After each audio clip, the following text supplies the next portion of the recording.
세계 증시는 빠르게, 우리 증시는 폭넓게 3분 증시입니다. 연합인포맥스 정윤교 기자와 함께합니다. 안녕하십니까? 안녕하십니까? 네, 엿새간의 긴 설 연휴가 마무리가 됐습니다. 여러 가지 일들이 있었는데 그것부터 좀 짚어보도록 하죠.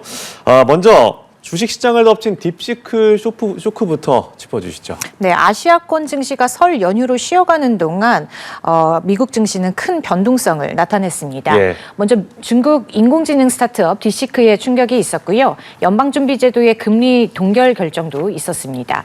이 중에서도 설 연휴 기간 특히 시장의 공포를 부른 건 중국의 딥시크였습니다. 딥시크는 미국 빅테크의 10분의 1에 불과한 비용으로 챗 GPT에 필적하는 성능을 발휘하는 AI 모델을 선보였고요.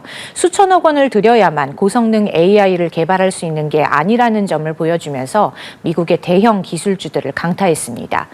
인공지능 대장주 엔비디아 주가는 하루 만에 17%나 폭락하면서 시가총액이 6천억 달러, 우리 돈으로 약 880조 원 넘게 증발했고요. 미국 증시 역사상 하루 만에 최대치가 사라졌습니다. 예. 엔비디아 시총 순위는 1위에서 3위로 주저앉았고요. 또 다른 인공지능 관련주인 브로드컴과 마블 테크놀로지, 마이크론 테크놀로지도 일제히 10% 이상 급락했습니다. 엔비디아를 비롯한 AI 반도체주들은 국내 투자자들, 이른바 서학개미들이 가장 많이 투자하고 있는 종목들이기도 하기 때문에 설 연휴 기간에 일부 투자자들은 패닉에 빠졌습니다. 네, 딥시크 충격이 상당했고 또 트럼프 대통령의 금리 인하 요구에도 불구하고 연준이 어제 새벽에 금리 동결을 결정했습니다.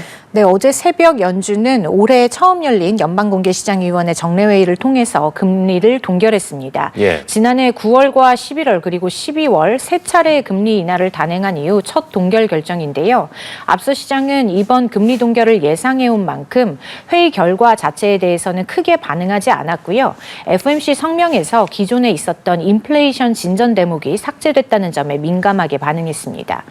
이전 성명문에는 인플레이션이 연준의 2% 목표를 향해 진전을 보였다, 이런 문구가 있었는데요.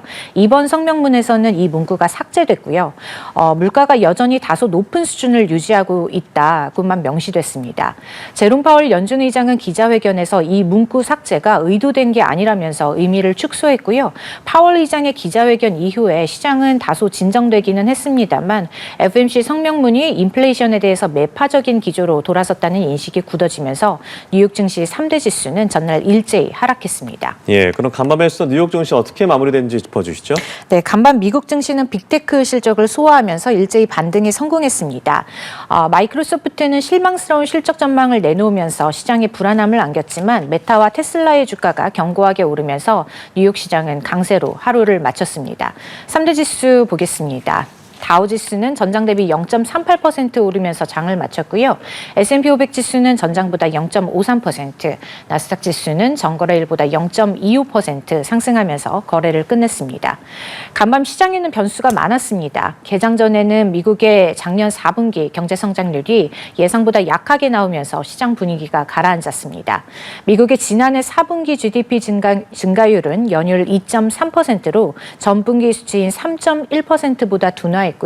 작년 연간 GDP 성장률은 2.8%로 전년도의 2.9%를 밑돌았습니다. 이에 따라 장 초반 투자자들은 매수에 신중한 태도를 보였는데요. 전날 장 마감 후 작년 4분기 실적을 공개한 메타와 테슬라 주가가 상승 곡선을 그리면서 시장의 원동력이 됐습니다. 예, 그럼 메타와 테슬라 그리고 마이크로소프트 실적이 공개됐다고 했는데 구체적으로 어떻게 나왔습니까? 네, 간밤 투자자들은 빅테크 3사의 실적을 분석하느라 분주했는데요. 예. 이 가운데 가장 강력한 실적을 공개한 건 페이스북 모기업 메타였습니다. 예. 메타의 지난해 연간 순이익은 전년보다 59%나 급증했고요. 강력한 실적을 발표한 데다 올해 AI 비서인 메타 AI 사용자가 10억 명에 달할 거라는 긍정적인 전망도 내놓으면서 1.6% 상승했습니다.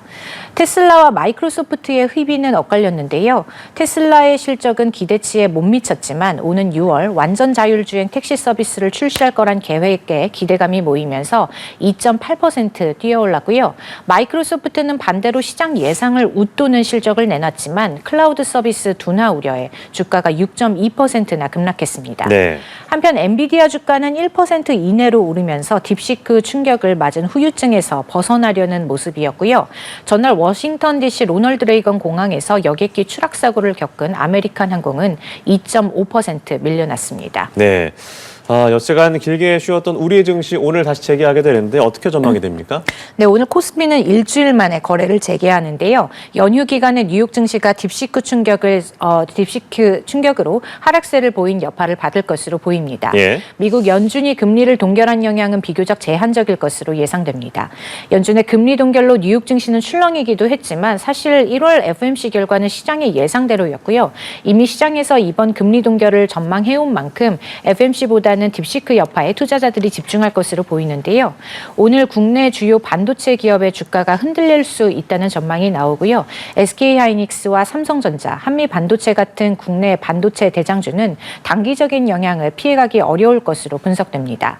다만 오늘 새벽에 뉴욕 증시가 딥시크 충격에서 벗어나려는 모습도 보여줬기 때문에 국내 증시는 최악의 시나리오는 피할 수 있을 것으로 보입니다. 네, 알겠습니다. 오늘 말씀 여기까지 들어보죠. 지금까지 3분 증시 연합인포맥스 정윤교 기자와 함께했습니다. 고맙습니다. 고맙습니다.